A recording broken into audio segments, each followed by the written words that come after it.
Hello friends, नमस्कार। स्वागत है आपका अरण्या एजुकेशन एकेडमी आसिंद के इस यूट्यूब चैनल पर। जैसा कि हम कक्षा 10 की राजनीति विज्ञान के अंदर तीसरा जो लेसन है हमने राज्य सरकार वो शुरू किया और उसमें हम राज्य विधान मंडल के बारे में पढ़ रहे थे, जिसमें पहले हमने विधानसभा के बारे में पढ़ा और आज हम पढ़ेंगे विधान परिषद के बारे में। विधान परिषद के बारे में दोस्तों ऐसा है कि जरूरी नहीं कि प्रत्येक राज्य में विधान परिषद हो, लेकिन मतलब कि विधानसभा के बहुमत के आधार पर अगर संसद निर्णय दे देती है तो वहां पर विधान परिषद का गठन किया जा सकता है। और भारत के कुछ राज्यों में अभी विधान परिषद वर्तमान में चल रही है, लेकिन सभी राज्यों में नहीं है। और कौन कौन से राज्यों में है इसके बारे में हमने पिछले वीडियो में पढ़ा था। आज देखते हैं हम विधान परिषद का गठन कैसे होता है। तो अनुच्छेद 169 के अनुसार, अनुच्छेद 169 के अनुसार यदि विधानसभा अपनी पूरी सदस्य संख्या के बहुमत से अथवा उपस्थित व मतदान करने वाले सदस्यों की संख्या के 2/3 बहुमत से प्रस्ताव पारित कर देती है तो संसद उस राज्य में विधान परिषद का सृजन या समाप्ति पर कानून बना सकता है।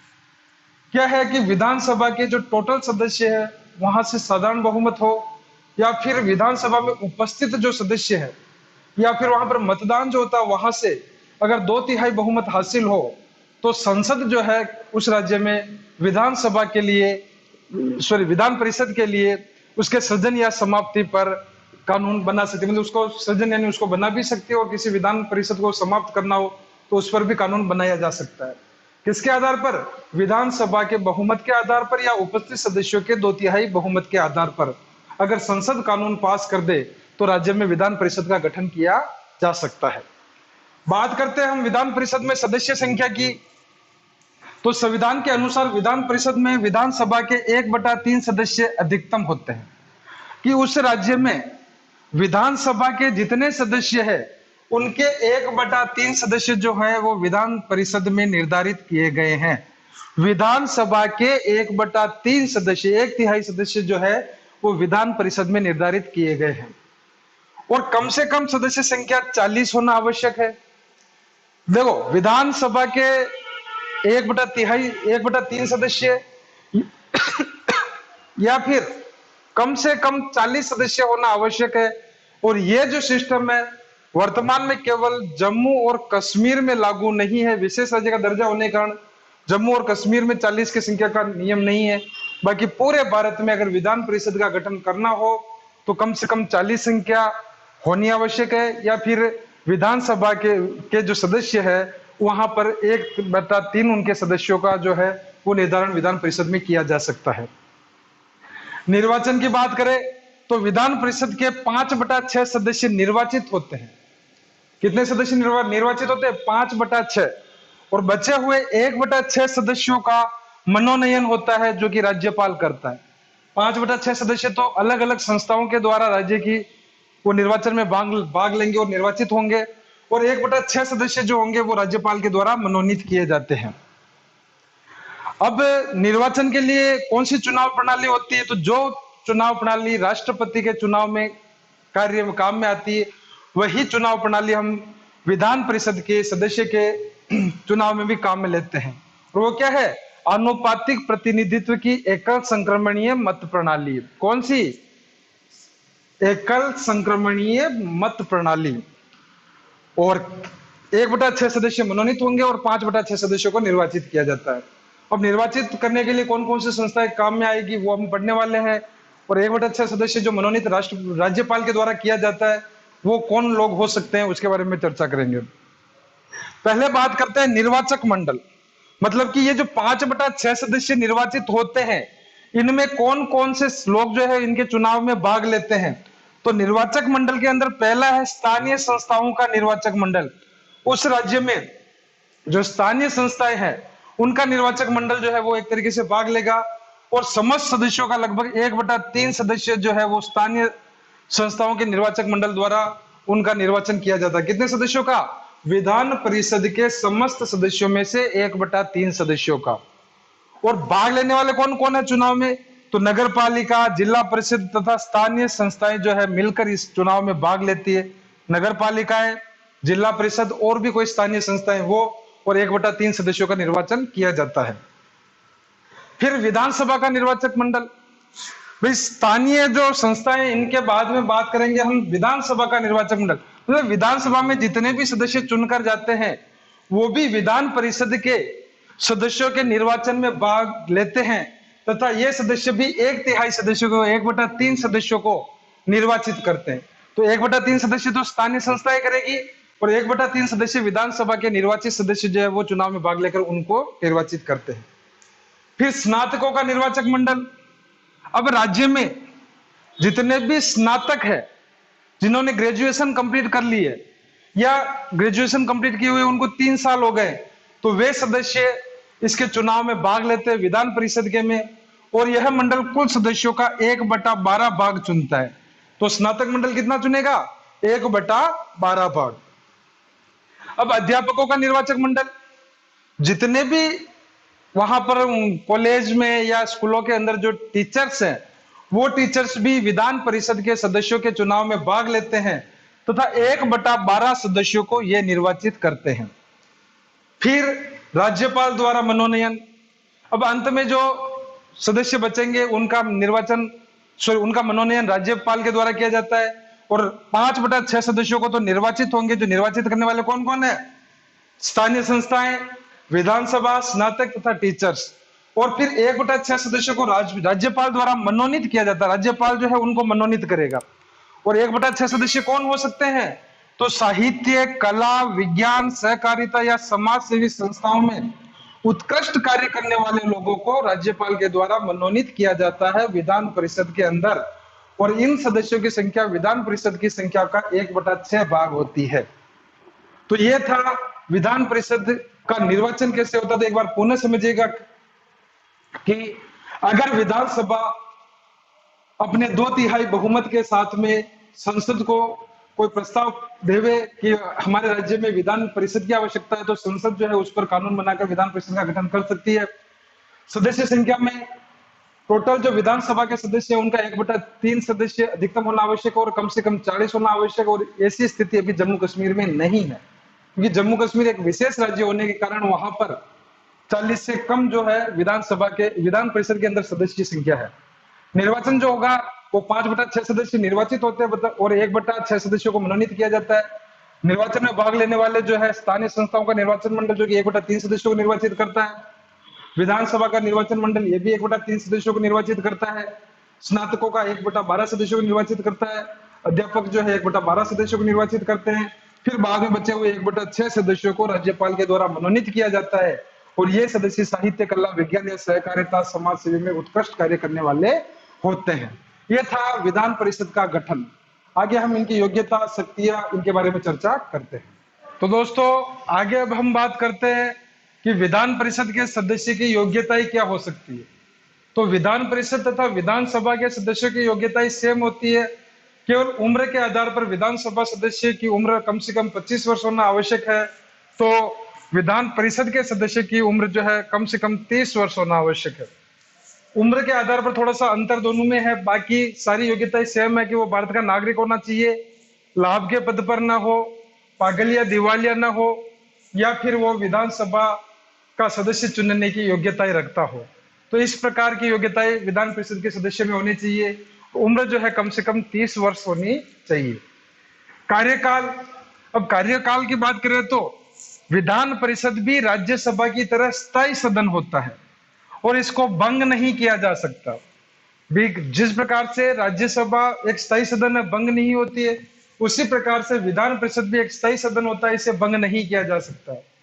लेकिन इनके सदस्यों का जो कार्यकाल है, विधान परिषद में जो भी निर्वाचित होकर सदस्य आते हैं या मनोनीत होकर आते हैं, उनका कार्यकाल जो है वो 6 वर्ष का होता है। कितने वर्ष का? 6 वर्ष का। राज्यसभा के सदस्यों का कार्यकाल भी 6 वर्ष का और इनका कार्यकाल भी 6 वर्ष का होता है। प्रति 2 वर्ष में 1/3 सदस्य अपना पद त्याग करते हैं तथा नए सदस्यों का निर्वाचन होता है। राज्यसभा की तरह यहाँ पर भी प्रति 2 वर्ष में 1/3 सदस्य जो है पद त्याग करते हैं तथा नए सदस्यों को निर्वाचित किया जाता है। अब आगे बात करते हैं हम विधान परिषद के अंदर पदाधिकारी कौन कौन से होते हैं। तो इसमें एक सभापति होता है और एक उपसभापति होता है, और इन दोनों का निर्वाचन या इन दोनों को जो है कहां से चुना जाता है? तो विधान परिषद के सदस्यों में से ही जो सदस्य जो होते हैं विधान परिषद के, वो ही अपने में से ही एक सभापति को तथा एक उपसभापति को चुनते हैं। तो इनका निर्वाचन यहाँ के सदस्य ही करते हैं, विधान परिषद के सदस्य ही करते हैं। अब आगे हम बात करते हैं विधान परिषद के कार्य एवं शक्तियां क्या है जो विधानसभा से अलग हो सकते हैं। तो पहली बात करते हैं कानून निर्माण संबंधी शक्ति। भाई कानून जो बनाया जाता है उसमें विधान परिषद अपनी क्या शक्ति रखता है। तो धन विधेयक को छोड़कर अन्य विधेयक राज्य विधान मंडल के किसी भी सदन में लाए जा सकते हैं। धन विधेयक एक ऐसा विधेयक होता है जिसको केवल विधानसभा में ही लाया जाता है। धन विधेयक को छोड़कर दूसरा कोई भी विधेयक जो है वो राज्य विधान मंडल के किसी भी सदन में, चाहे विधानसभा या विधान परिषद, दोनों में से किसी में भी लाया जा सकता है। अनुच्छेद 197 क्या कहता है समझना कि अनुच्छेद 197 के अनुसार यदि कोई साधारण विधेयक विधानसभा के द्वारा पारित करके विधान परिषद में भेजा जाता है तो विधान परिषद उसमें थोड़ा सा बदलाव करती है या वो उसको अपने पास अधिकतम 3 माह तक रोक सकती है।